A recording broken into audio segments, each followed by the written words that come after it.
세상사 모두 자기 하기 나름. 토정 선생이 밝힌 운이 바뀐 사람 이야기. 조선 중기의 학자이며 기인인 이지암 선생의 호는 토정이었는데 이 토정이라는 호는 지금은 없어진 서울 마포나루 어귀에 토담집을 짓고 살았던 일에 기인한 것입니다. 토정 선생께서 언젠가 천안 삼거리에 위치한 한 주막집에 머무르시게 된 적이 있었다는데 마침 그 주막에는 전국 각지에서 과거를 보기 위해 한양으로 가느라 고향을 떠나온 많은 선비들이 유숙차 모여 있었답니다.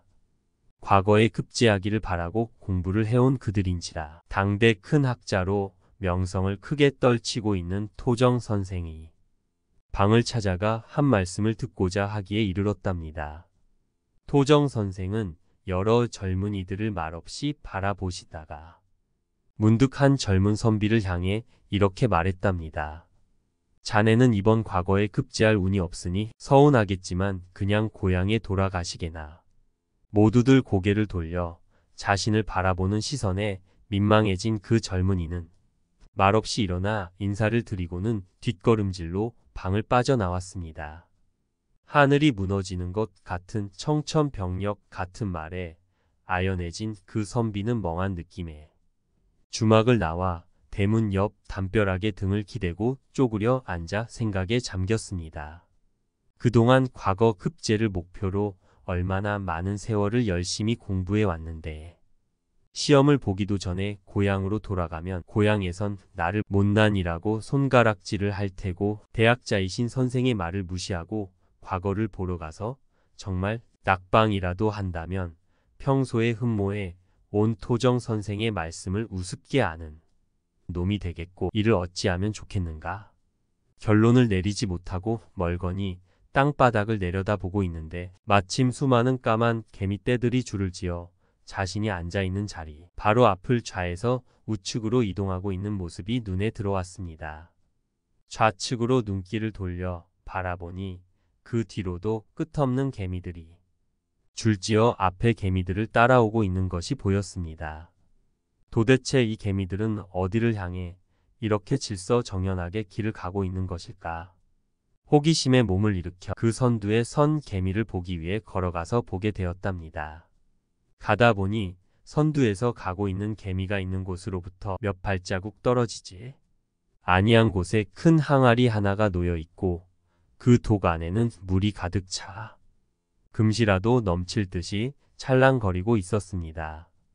부엌에서 쓰고 버린 허드렛물이 하수관을 통해 항아리에 떨어지게끔 되어 있었고 물이 가득 차게 되면 자체의 무게로 인해 독이 기울어져 도랑 쪽으로 물이 쏟아 부어지도록 만든 구조였던 것입니다.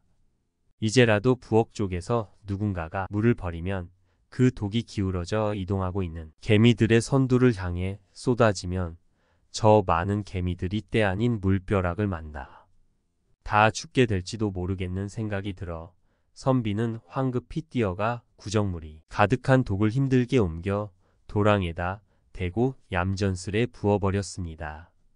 다시 빈 독을 옮겨 제 자리에 갖다 두고는 가쁜 숨을 몰아쉬며 아래를 내려다보니 개미의 긴 행렬은 아무것도 모르는 듯 가던 길을 계속해서 가고 있었습니다. 그것을 넉놓고 바라보던 이 젊은 선비는 한참 후 토정 선생이 하신 우울한 말씀이 다시 생각나 조금 전에 앉았던 자리로 되돌아가 쪼그려 앉아 다시금 골똘히 생각에 잠겼습니다. 자네 거기서 무엇을 하는가? 하는 소리에 깜짝 놀라 돌아보니 언제 나오셨는지 토정 선생께서 대문 앞에 서서 자신을 향하여 하시는 말씀이었습니다. 벌떡 일어나 머리를 숙여 인사를 드리니 선생께서 젊은 선비를 향하시어 다가오십니다. 가까이 와서 젊은이를 보시더니 이번에는 토정 선생이 흠칫 놀라시며 이렇게 묻습니다. 아니, 자네는 아까 방에서 내가 낙방을 할 운이니 고향으로 내려가라 한 바로 그 젊은이가 아닌가? 젊은 선비가 그러하다고 하니 토정 선생이 머리를 갸웃거리며 하시는 말씀이 내가 조금 전에 자네에게 얘기를 할 때 본 자네의 상과 지금 보는 자네의 상이 완전히 다르니 이게 어찌된 영문인지 모르겠네. 얼굴에 광채가 나고 서기가 충천하니 과거에 급제를 하고도 남을 상인데 도대체 그 사이에 무슨 일이 있었기에 상이 바뀌었단 말인가? 젊은 선비는 너무나 황당하여 도대체 무슨 말씀이시냐며 의아한 표정으로 바라보니 선생께서 재차 물으셨다. 잠깐 사이에 자네의 상이 아주 귀한 상으로 바뀌었네. 분명히 무슨 일이 있었을 테니 내게 숨김없이 말씀을 해보시게. 아무런 일도 없었습니다.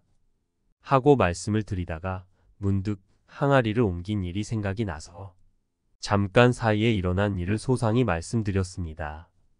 이야기를 다 듣고 나신 선생께서 하늘을 우러러 바라보시고는 혼잣말로 말씀하시길.